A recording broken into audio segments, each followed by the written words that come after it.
నిజామాబాద్ జిల్లాలో కేంద్ర మంత్రి కిషన్ రెడ్డి కీలక వ్యాఖ్యలు చేశారు. సీఎం రేవంత్ రెడ్డికి చిత్తశుద్ధి ఉంటే ఫోన్ ట్యాపింగ్ కేసును సీబీఐకి ఇవ్వాలని డిమాండ్ చేశారు. లేదంటే తామే న్యాయస్థానాన్ని ఆశ్రయిస్తామని కిషన్ రెడ్డి హెచ్చరించారు.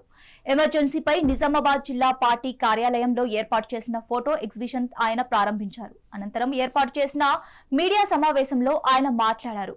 ప్రజా ప్రతినిధులతో పాటు న్యాయమూర్తులు, పత్రికా ఎడిటర్లు, విలేకరులతో మాట్లాడుతూ సినీ నటులకు చెందిన ఫోన్లను సైతం ట్యాపింగ్ చేయడం చాలా దురదృష్టకరమన్నారు.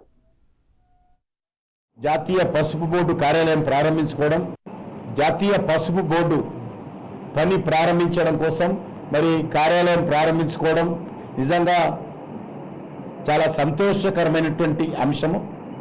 అది ఈ నెల 20వ తేదీన కేంద్ర హోంశాఖ మంత్రి అయినటువంటి అమిత్ షా గారి చేతుల మీదుగా జాతీయ పసుపు బోర్డు కార్యాలయం ప్రారంభించుకోవడం, మరి ఈరోజు మరో 2 రోజుల్లో అది కార్యరూపం దాలుస్తూ ఉంది. అందుకే కేంద్ర ప్రభుత్వం తరఫున ఏర్పాటు చేయబోయేటువంటి ఈ యొక్క పసుపు బోర్డు కార్యాలయ ప్రారంభోత్సవం ఎంతో ఘనంగా జరుపుకోవాలి. దానికి భారతీయ జనతా పార్టీ తరఫున కూడా పూర్తి స్థాయిలో అందులో భాగస్వాములు కావాలని పార్టీ నిర్ణయించింది. అంతేకాకుండా నిజామాబాద్ జిల్లా అనేక సంవత్సరాల నుంచి కూడా రైతు ఉద్యమాలకు కేంద్ర బిందువుగా ఉంటుంది. రైతు ఉద్యమాలకు, రైతు చైతన్యానికి ప్రతీక ఈ యొక్క నిజామాబాద్ ఉమ్మడి జిల్లా.